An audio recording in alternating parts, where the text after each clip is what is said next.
Welcome to Messiah kitchen. இப்போ நம்ம பார்க்க போகிறது லட்டு.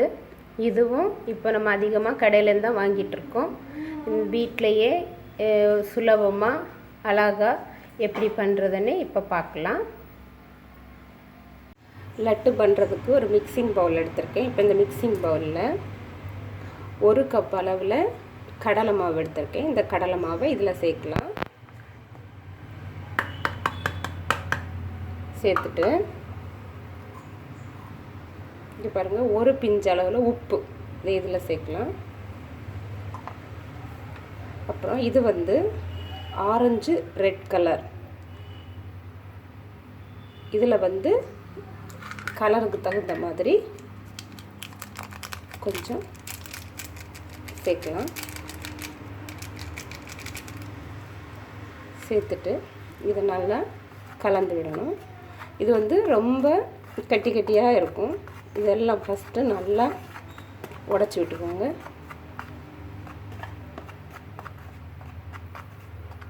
உடச்சி விட்டுட்டு இப்போ நான் வந்து 1 கப் அளவில் தண்ணி எடுத்துருக்கேன். இப்போ இதில் கொஞ்சம் கொஞ்சமாக விட்டு ஃபஸ்ட்டு கரைச்சி எடுக்கலாம்.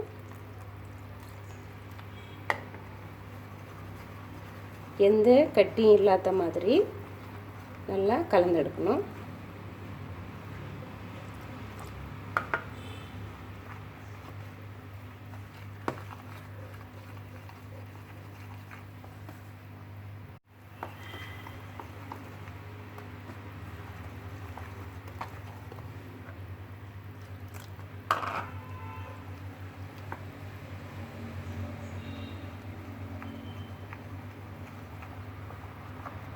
நல்லா கலந்தாச்சு. இப்போ இந்த கப்பில் தான் வந்து 1 கப் மாவு எடுத்திருக்கேன். இப்போ அதே கப்பில் தான் 1 கப் தண்ணி வந்து இதுக்கு ஆயிருக்கு. இங்கே பாருங்கள், இந்த அளவில் ரொம்ப தண்ணியாகவும் இல்லாமல் ரொம்ப கட்டியாகவும் இல்லாமல் இந்த அளவில் இருக்கணும். இங்கே பாருங்கள், இந்த மாதிரி ரொம்ப தண்ணியாகவும் இல்லாமல் ரொம்ப கட்டியாகவும் இல்லாமல் இந்த அளவில் இருக்கணும். இப்போ இது வந்து கலர் வந்து கொஞ்சம் கம்மியாக இருக்கிற மாதிரி இருக்குது. அதனால் கொஞ்சம் கலர் சேர்க்குறேன். சேர்த்துட்டு ஒரு வாட்டி நல்லா கலந்து விட்டுக்கோங்க. உங்களுக்கு வந்து அதிகமாக கட்டி கட்டியாக இருந்துச்சுன்னா மிக்ஸி ஜாரில் போட்டு ஒரு அடி அடித்து எடுத்திங்கன்னா எல்லா கட்டியும் கரைஞ்சிரும். சின்ன சின்ன சின்னதாக திட்டு திட்டாக கிடக்கிறது எல்லாமே கம்ப்ளீட்டாக அரைஞ்சி வந்துடும் மிக்ஸி ஜாரில் போட்டிங்கன்னா.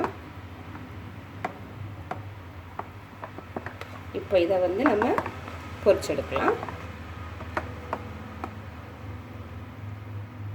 இப்போ பூந்தி பொரிக்கிறதுக்காக ஒரு கடாயில் வந்து எண்ணெய் வச்சுருக்கேன். இந்த எண்ணெய் வந்து ரொம்ப ஹீட் ஆகணும்.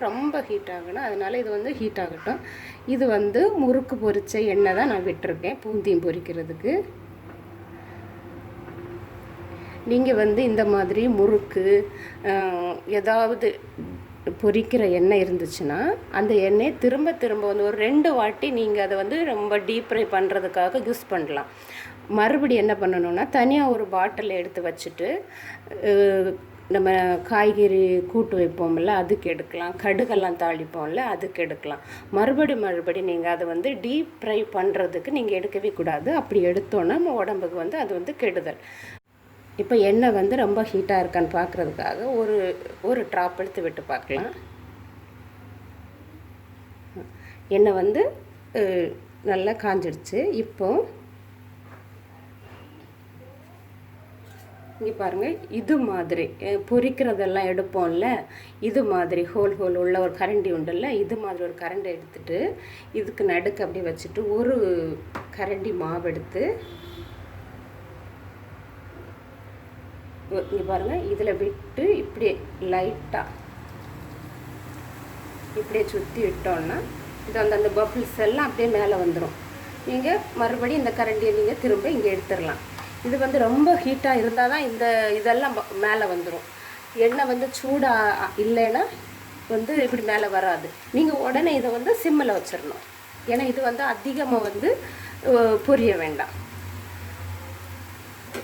அதிகமாக பொரிஞ்சிச்சுன்னா இந்த லட்டு வந்து கொஞ்சம் ஹார்டாக இருக்கிற மாதிரி இருக்கும். கொஞ்சம் பொரிஞ்சால் போதும். இப்போ நீங்கள் இதை வந்து எடுத்துடலாம். இப்போ பொரிஞ்சிச்சு எடுத்துடலாம். பார்த்தீங்களா, ஃபுல்லாக முத்தாக சூப்பராக வந்திருக்கு. முத்தாக வர்றதுக்கு காரணம் என்னன்னா, ஆயில் வந்து ரொம்ப ஹீட்டாக இருக்கணும். இப்போ பொரிஞ்சிச்சு. இப்போ எடுத்துடலாம். உடனே ஒரு 2 செகண்ட் தான், நீங்கள் போட்ட அடுத்த 2 செகண்டில் வந்து நீங்கள் அதெல்லாம் எடுத்துடலாம்.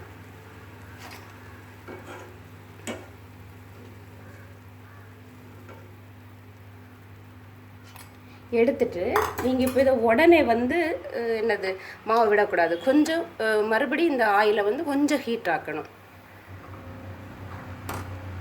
மறுபடியும் ஆயிலை கொஞ்சம் ஹீட் ஆக்கிட்டு இப்போ மறுபடியும் நான் ஒரு வாட்டி உங்களுக்கு செய்து காட்டி தரேன். கரண்டியை வச்சுட்டு இந்த கரண்டியில் இப்படி நீங்கள் விட்டிங்கன்னா விட்டுட்டு இப்படி சுற்றி விட்டுட்டீங்கன்னா போதும். அது வந்து அப்படியே ட்ராப்பாக எல்லாமே விழுந்துடும். அப்புறம் நீங்கள் திரும்ப இந்த கரண்டியை எடுத்துடலாம். எடுத்துட்டு இங்கே பாருங்கள், இப்படி கலந்து விட்டிங்கன்னா ஃபுல்லாக கீழே போய் அந்த கடாயில் கீழே போய் அடி பிடிக்காது. இந்த மாதிரி ஃபுல்லாக முத்து முத்தாக சூப்பராக வந்துடும். இப்போ உடனே நீங்கள் என்ன பண்ணணும், சிம்மில் வச்சிடணும். சிம்மில் வச்சுட்டு கொஞ்சம் ஒரு 2 நிமிஷம் ஃப்ரை ஆன உடனே நீங்கள் வந்து இதை எடுத்துடலாம். இது பார்த்திங்களா, எதுவுமே அடி பிடிக்கலை. இப்போ எடுத்துடலாம்.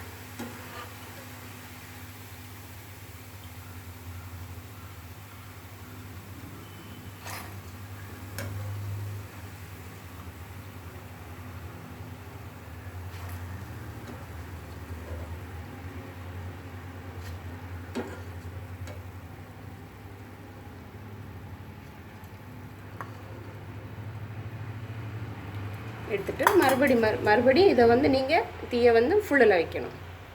கேஸை ரொம்ப ஃபுல்லில் வைக்கணும். கம்ப்ளீட்டாக கிடக்கிறது எல்லாத்தையுமே அப்படியே எடுத்துருங்க.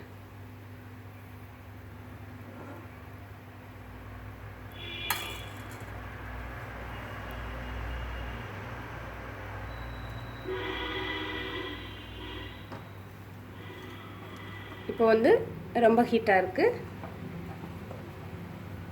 கரண்டியில் தூக்கி இப்படி விட்டுட்டிங்கன்னா, அதிகமாக விடாதீங்க.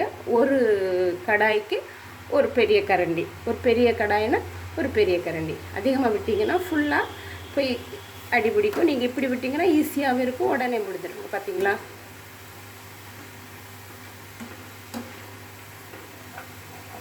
உடனே நீங்கள் சிம்மில் வச்சுட்டு நீங்கள் இது கொஞ்சம் 2 நிமிஷத்துக்கு பொரிய விட்டு அப்புறம் எடுத்துடலாம். இப்படி எல்லா மாவையும் விட்டு நீங்கள் செஞ்சு எடுத்துக்கோங்க. பூந்தி போட்டு எடுங்க.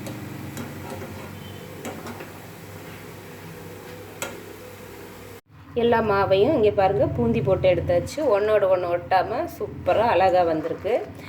இது வந்து கொஞ்சம் சூடு ஆறுன அப்புறம் வந்து மிக்ஸி ஜாரில் போட்டு ஒரு சுற்றி எடுக்கணும். சுற்றி எடுத்தோன்னா சின்னதாக இதாயிரும். இந்த மாதிரி பெருசாக இல்லாமல் 1க்கு 2 இதாயிரும். அதனால் இது கொஞ்சம் ஆறுன அப்புறம் மிக்ஸி ஜாரில் போட்டு பொடி பண்ணி எடுக்கலாம். மிக்ஸி ஜாரில் போட்டிருக்கேன். இப்போ இதை வந்து ஒரு அரைக்கு எடுக்கலாம். மிக்ஸி ஜாரில் அரைக்கி எடுத்தாச்சு. 1க்கு 2 அரைக்கி எடுத்தாச்சு. உங்களுக்கு இஷ்டம் இருந்துச்சுன்னா அப்படியே பூந்தி லட்டாக பண்ணணுன்னா நீங்கள் அப்படியே பண்ணலாம். நான் வந்து மிக்ஸி ஜாரில் போட்டு 1க்கு 2 அரைக்கி எடுத்திருக்கேன். இப்போ இதை நம்ம சுகர் சிரப்பில் போட்டு எடுக்கலாம். ஸ்டவ் ஆன் பண்ணி ஒரு கடாயை வச்சுருக்கேன். அதில் வந்து 2 ஸ்பூன் நெய் விட்டுருக்கேன். இப்போ இந்த நெய்யில் 10 கேஷ்நட் எடுத்துருக்கேன். அதை இதில் சேர்க்கலாம். சேர்த்து இதை வந்து கொஞ்சம் ஃப்ரை பண்ணி எடுக்கலாம்.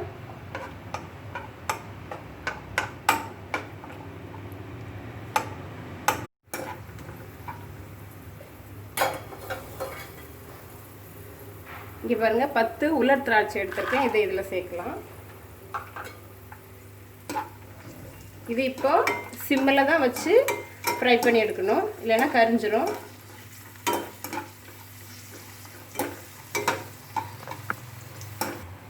இப்போ ஃப்ரை ஆயிடுச்சு. வேற ஒரு பவுலில் எடுத்துடலாம்.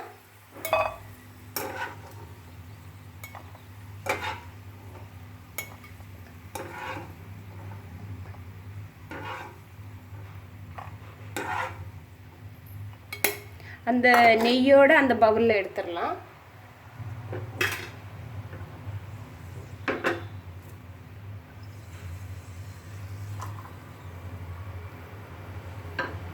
அப்புறம் அதே கடாயில் இங்கே பாருங்கள் 1 கப்பு கடலை மாவு எடுத்தேன். அதே கப் அளவில் 1 கப் சுகர் எடுத்திருக்கேன். அது இதில் சேர்க்கலாம்.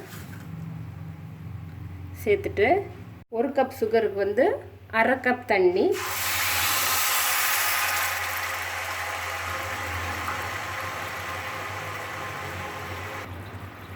இங்கே பாருங்கள் 1 பிஞ்ச் அளவில் உப்பு,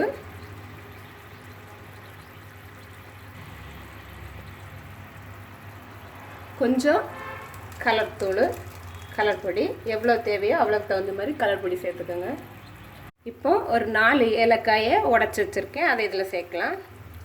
சேர்த்துட்டு இது வந்து கம்பி பாதம் ஒன்றும் தேவையில்லை, கொதிச்சா மட்டும் போதும், நல்லா திளைச்சி வந்தாலே போதும். இப்போ இது நல்லா திளைக்கட்டும். இப்படியே லைட்டாக அப்படியே கலந்து விட்டுக்கோங்க.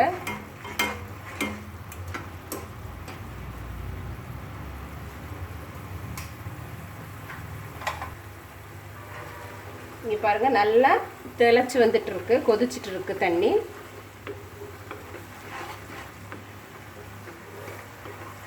இப்போ நம்ம பூந்தியை சேர்க்கலாம். கொஞ்சம் கொஞ்சமாக அதில் போட்டுகிட்டே இருங்க.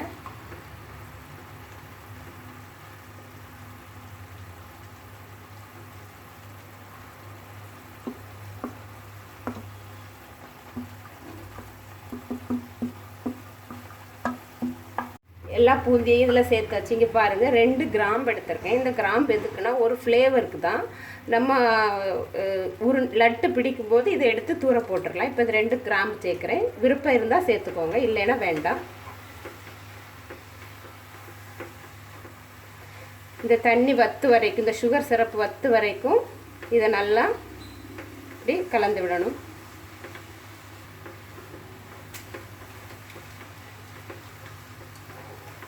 ஒரு 2 நிமிஷம் வரைக்கும் நம்ம இப்படி கிண்டி எடுக்கலாம்.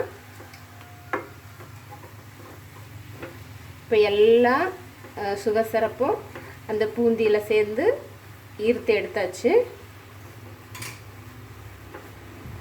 இப்போ ஃப்ரை பண்ணி வச்சுருக்க கேஷ்யூ நட்டு, உலர் திராட்சையை நெய்யோடு சேர்த்து அதில் சேர்க்கலாம்.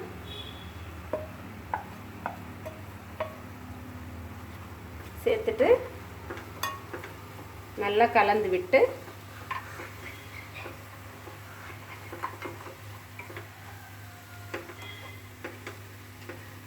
விட்டுட்டு இப்போ ஸ்டவ்வை ஆஃப் பண்ணிடலாம்.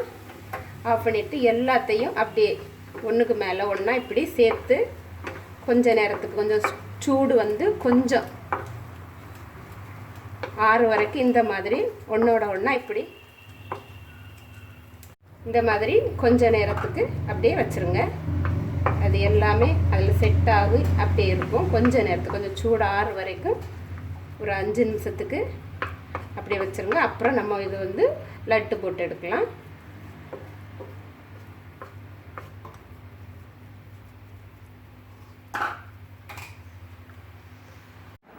இப்போ இது எல்லாத்தையுமே ஒரு வாட்டி நல்லா கலந்து எடுக்கலாம். இப்போ இதில் நம்ம 2 கிராம்பு போட்டிருக்கோம். அந்த கிராம்பை எடுத்துருங்க. இதில் வந்து 2 கிராம்பு போட்டிருந்தேன். இந்த கிராம்பை நான் இப்போ வெளியே எடுத்தாச்சு. எடுத்துட்டு இதை நல்லா ஒரு வாட்டி கலந்து விட்டுட்டு கையால் நல்லா ஒரு வாட்டி அப்படி கலந்து பிசைஞ்சு விட்டுக்கோங்க. ஜூஸ் எல்லாம் அதில் இறங்குற மாதிரி ஒரு வாட்டி நல்லா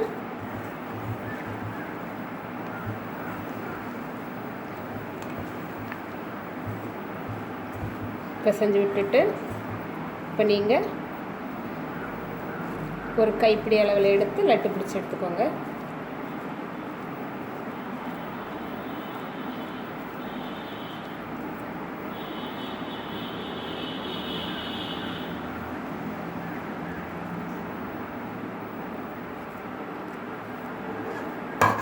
இந்த மாதிரி எல்லாத்தையுமே பிடிச்சிடுங்க. உங்கள் கைக்கு எவ்வளோ வருதோ அந்த அளவில் எடுத்துட்டு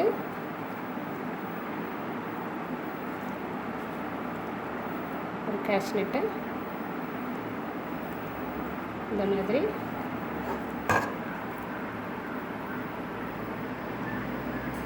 எல்லாத்தையுமே பிடிச்சிடுங்க.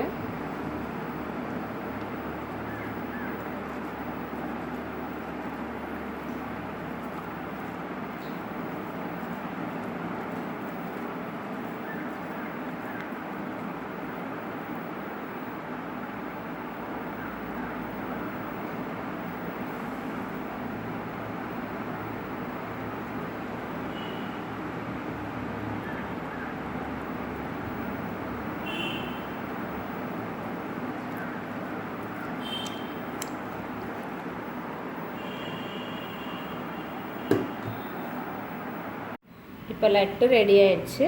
இதே மாதிரி நீங்கள் செஞ்சு பாருங்கள். செஞ்சு பார்த்துட்டு உங்கள் கமெண்ட்ஸ் எனக்கு சொல்லுங்கள். பிடிச்சிருந்துச்சுன்னா லைக் பண்ணுங்கள், ஷேர் பண்ணுங்கள். மெஸ்ஸியா கிச்சன் சேனலை மறக்காமல் சப்ஸ்கிரைப் பண்ணுங்கள். தேங்க்யூ.